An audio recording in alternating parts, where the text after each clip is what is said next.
लिखना है मैं लिख देता हूँ। एक सीरियल नंबर हो गया, नेम हो गया, एंड यहाँ पे आपका पोस्ट और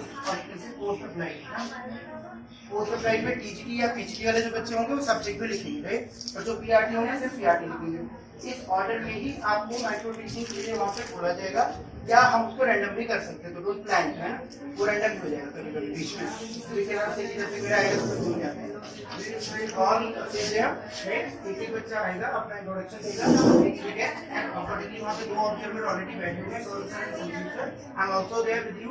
यहाँ वहाँ दोनों जगह मैं आपके साथ हूँ, जहाँ पे जैसे आपका लाइक 1 बाय 1 फीडबैक हम नोट करते चलते हैं, रजिस्टर किया था, जहाँ जरूरत पड़ेगी मैं बीच में भी आपको अपडेट करते जाऊंगा ताकि आगे वाला बच्चा क्या करे, इंप्रूव करता चले, राइट। और ओवरऑल जब हो जाएगा तो भी एक फीडबैक सेशन पूरा फैसिलिटीज करेंगे, जिसमें 1 बाय 1 करके पॉइंट्स आपको बताए जाएंगे कि और हम कैसे इसको बेहतर बना सकते हैं, right.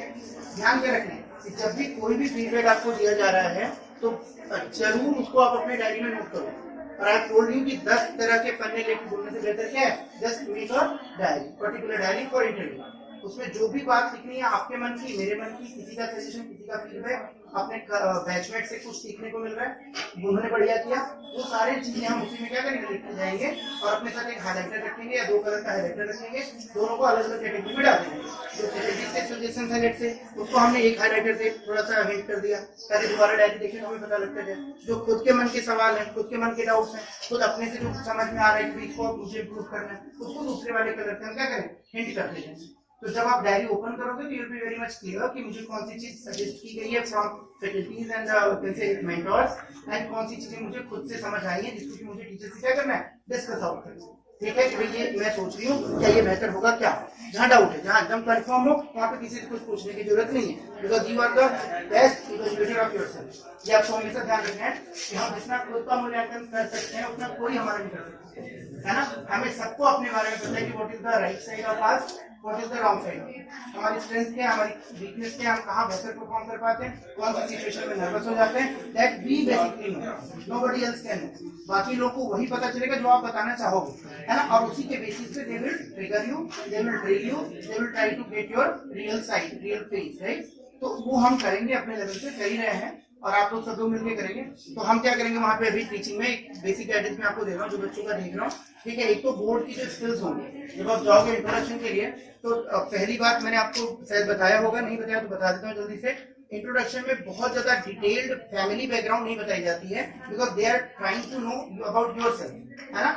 Our parents are not going to work in their organisation, we are going to work. एक बार हमारे माता पिता जी पढ़ाने नहीं जाते, तो वो हमारे बारे में जानना चाह रहे हैं, और वही एक अच्छा मौका होता है जहाँ पे कि आप अपनी अच्छी बातें, अपनी स्किल्स, अपने टीचिंग एक्सपीरियंसेस, अपनी हॉबीज, है ना, जो कि टीचर लाइक बनाते हैं, आपको मदद करते हैं आपके प्रोफेशन में, बता पाओ। अदरवाइज तो बायोडाटा में सारी चीजें फिक्स हैं, सिर्फ एक पॉइंट है 9th पॉइंट, जहाँ पे आपसे सुटेबिलिटी पूछी गई है, वहाँ पे आप अपनी मर्जी से लिख सकते हो। और इंट्रोडक्शन वो पार्ट है जहाँ पे कि आप अपनी मर्जी से अपने बारे में सब अच्छी बातें बता सकते हो। तो क्या करना है कि 1 मिनट या 1.5 मिनट मैक्सिमम सोच के चलना है कि मेरे को इंटरव्यू मिलेगा, उनकी मर्जी को ज्यादा सुन लेगा कहीं एंगेज हो गए चाय वाली में, तो है ना, बोलते हो तब तक पी लेते हैं लोग, है ना, वो अलग बात किस्मत की। अदरवाइज क्या होगा, वो टोक देंगे, बहुत लंबा मोनोलॉग करने का टाइम इंटरव्यू में आपको कभी भी नहीं देगा। ये सोच ही चलो, ऐसा नहीं होगा कि वो सीरियल्स की तरह होगा कि पहले तुम 5 मिनट बोलो फिर हम सोचेंगे, है ना, फिर एक एक का चेहरा दिखाया जाएगा। तो हमें क्या ध्यान रखना है कि ब्रीफ रखना है, अपने हर आंसर में हमें क्या करना है, खुद को ब्रीफ रखना है, संक्षिप्त रखना है, और उस संक्षिप्त रखने से क्या होगा, जो महत्वपूर्ण बात होगी वो हम पहले ही करेंगे। अदरवाइज हम सोचेंगे कि बाद में कहेंगे, वो रोक देंगे बीच में, तो बात वो रह जाएगी हमारी, ठीक। और फालतू वाली बातें हम कर चुके होंगे, अच्छी वाली बात सोचेंगे कि बाद में करेंगे, तब तक वो रोक देंगे। तो बेहतर क्या है कि हम पहले ही इंट्रोडक्शन अपना 1 मिनट हार्डली या ज्यादा से ज्यादा 1.5 मिनट का लेके चले दिमाग में। बाकी उसमें भी क्या करें कि जो फैक्चुअल चीजें हैं, जैसे कि भाई मेरा ये नाम है, अब उसमें हम सिंपल सा तरीका माई सेल्फ करके बोल रहे हैं, वो गलत होता है, थोड़ा वो थोड़ा सा प्राउडी हो जाता है ना। You have not achieved that level कि भाई माई सेल्फ, ठीक है, that shows the ego part. तो हम बेसिक जो कम्युनिकेशन स्किल्स में उसमें क्या करते हैं, या तो माई नेम इज, जो एकदम बेसिक है, एकदम रूट टर्म ठीक क्या है, माई नेम इज शिवम, यहाँ से शुरू करें, या हम बोल सकते हैं आम शिवम, आई एम शिवम। तो हम आई एम भी बोल रहे तो घबराने वाली बात नहीं, आम बोलने की, सेव बोलने की जरूरत नहीं है, तो उस पर फोकस नहीं करना है आपसे। अगर आप हैबिचुअल हो आम बोलने का, बहुत बढ़िया, बट वहीं पे जाके आपके मुंह से निकल के आई एम, नहीं सॉरी सर, आम मनोज कुमार, तो इससे क्या पता चलेगा कि यू हैव बीन ट्रेन्ड, आप ये रियल नहीं हो, आप रॉ नहीं हो, आप क्या हो, सीख के मैनिपुलेट हो गया हो। तो जो निकल गया निकल गया, आई एम निकल गया तो कोई बुराई नहीं, that is correct, that is grammatically correct. हाँ, हम कहीं किसी कॉल सेंटर में आउटबाउंड प्रोसेस में थोड़ी ना नौकरी करने जा रहे थे, है कि नहीं? हम कोई एलेक्शन की जॉब करने जा रहे हैं क्या कि हमें वहां पे सब कुछ एसेंशियल की हमें पता होना चाहिए कि आउटबाउंड प्रोसेस में आम बोला जाता है, तो कोई बुराई नहीं, बोल दिया बढ़िया, आई एम निकल गया वो भी बढ़िया, ठीक। उसको करेक्ट नहीं करना, रीटेक नहीं करना, दैट शोज कि हमें किसी ने ट्रेन किया। तो जो निकल के कॉन्फिडेंटली आगे की बात सोचनी है, पीछे की बात से पछतावा या घबराना नहीं होगा। तो हमें ध्यान रखना है, हम क्या बोलेंगे, आई एम, वहां से शुरू करेंगे, अपनी बात, अपना नाम बताया, फिर हम अपनी हाईएस्ट क्वालिफिकेशन बता देते हैं जल्दी से, फिर हम क्या करते हैं, अगर एक्सपीरियंस है तो हम अपना एक्सपीरियंस बताएंगे, उसके बाद हम क्या करेंगे, अपना प्लेस ऑफ लिविंग बता देंगे पहले ही, मतलब नाम, फिर अपना प्लेस ऑफ लिविंग, ठीक है, और अपनी हाईएस्ट क्वालिफिकेशन, 3 चीजें अपने बारे में, फिर अपना एक्सपीरियंस वगैरह से एक्सपीरियंस, अपनी स्ट्रेंथ और अपनी हॉबी, कम से कम इतनी बातें है ना, जरूर बताना, ये इम्पोर्टेंट। उसके बाद डिटेल एड्रेस का पूरा लोकेशन गूगल मैप से नहीं बताने, बहुत कुछ बता रहे हैं, ठीक है। गुरुग्राम मेट्रो स्टेशन से 15 किलोमीटर आगे की तरफ जाएंगे तो सेलोखेड़ा मिलेगा, सेलोखेड़ा के उधर इसको पेज 5 मिलेगा, उद्योग विहार मिलेगा, सेंटर चौक मिलेगा, नहीं भाई, वो आपके घर थोड़ी आना भी चाहिए, ठीक है। पहले सिलेक्शन ले लीजिए, फिर जरूर आएंगे प्रिंसिपल साहब आपके पास, ठीक। अभी फिलहाल बहुत ब्रीफ जैसे आप क्या बोलेंगे, I belong to Gurugram Haryana sir, simple, Gurugram और स्टेट जरूर है, सिर्फ डिस्ट्रिक्ट बताओगे तो तक वो अवेयर हो सकते हैं ना, है ना, तो ये 6.5 है हमारे यहाँ, सबका थोड़ी पता होगा हमको, हमें डिस्ट्रिक्ट के साथ स्टेट जरूर बताएंगे, है ना, पूरा विलेज कोर्ट ये सब नहीं बताएंगे।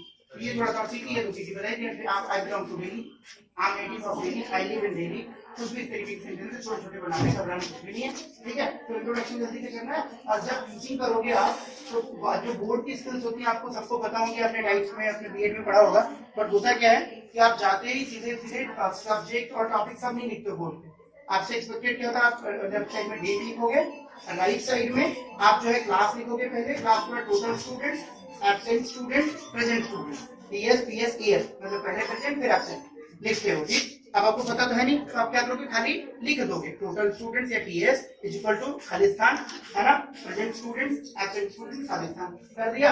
इससे क्या पता चल जाएगा कि बोर्ड स्किल्स आपको पता है, ठीक है। और जल्दी से करना ही वाला काम, बहुत स्लोली ग्रेजुअली नहीं, इतना टाइम उनके पास नहीं होगा, they will have hardly 12 minutes for a candidate, 12 to 15 maximum, ये मान के चलो, है ना। तो आपको वो जल्दी जल्दी फिर आगे लगेंगे क्वेश्चन पूछने कि भाई जान ले इसको, तो उसमें टाइम वेस्ट नहीं करना है, जल्दी से आगे कर देना है।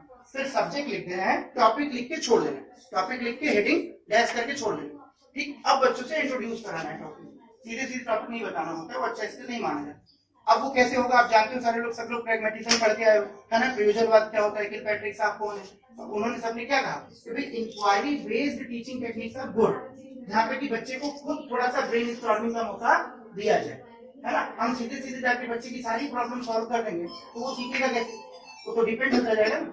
तो तरीका क्या होता है कि जो टॉपिक पढ़ाने जा रहे हैं उसके ऊपर बेस्ड कुछ क्वेश्चन पूछेंगे और ये देखेंगे कि बच्चों का खुद का नॉलेज लेवल उस पर क्या है ना, और कुछ नए चैलेंजेस हम पुट आउट करेंगे ताकि बच्चा सोचना शुरू करेगा वहीं से, और जैसे ही वो सोचने में एंगेज होगा, अभी तक जो शरारतें कर रहा था वहां से हट जाएगा और पूरा अटेंशन आपकी क्लास में उसका आ जाएगा, फिर आप टीच करो।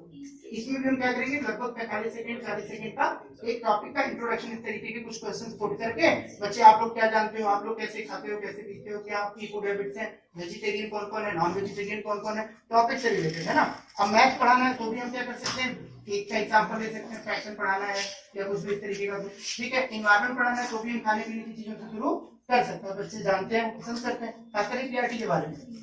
पीजीटी पीजीटी का लेवल बच्चों का ऊपर होगा तो उसके हिसाब से हम उनकी मैच्योरिटी को ध्यान में रख के टॉपिक इंट्रोड्यूस करेंगे, क्लियर हुआ। तो इंट्रोडक्शन पे ध्यान रखना होगा, और फिर उसके बाद जब बातचीत करेंगे तो हमारा जो कॉमन स्किल है वो इम्पोर्टेंट है।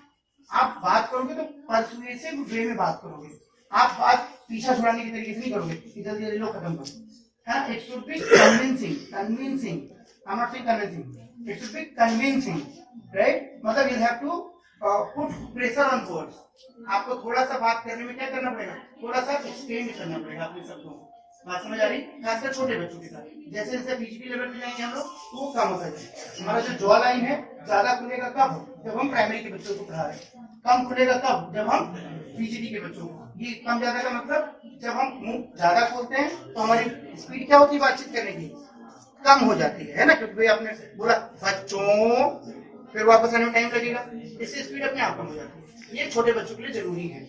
लेकिन जब आप बड़ी क्लास में पढ़ा रहे हो तो हम पीजीटी के बच्चों को नहीं बोलेंगे बच्चों आज हम फिजिक्स पढ़ेंगे, ये नहीं करेंगे हम। वहाँ के बच्चे मैच्योर है, उनको समझ आता है, वहाँ पे हमारी स्पीड थोड़ी सी ये ऐसी बातें आज के लिए ध्यान रखोगे, इस चीज पे आज काम करोगे। मैं बैठा हूँ वहाँ पे, और भी चीजें मैं बताते चलूंगा आपको, ठीक। फिर अगली बार जब माइक्रो टीचिंग हम देंगे तो हमारा कॉन्फिडेंस बड़ा होना चाहिए, और आज के फीडबैक से ही हम काफी कुछ इम्प्रूव करेंगे, ठीक है। तो इतनी बात मुझे आपसे कहनी है। वहाँ के फीडबैक के बाद आप एक एक करके आराम से नाम, सीरियल नंबर पहले, फिर नाम और अपना कोर्स हिसाब से बच्चों को लिखते जाओ, ताकि हमारे पास पूरा रिकॉर्ड हो जाए और हम आपका पहले दिन से फीडबैक लिख के चले, ठीक है। पूरे एक रजिस्टर में बना रहा हूँ, हर बैच होएगा, तो सारे बच्चों का इंडिविजुअली मैं उसमें लिखते जाऊंगा, इंटरव्यू के भी फीडबैक और यहाँ के भी, और जब 1-to-1 सेशन हम करेंगे उस पर बात, ठीक है।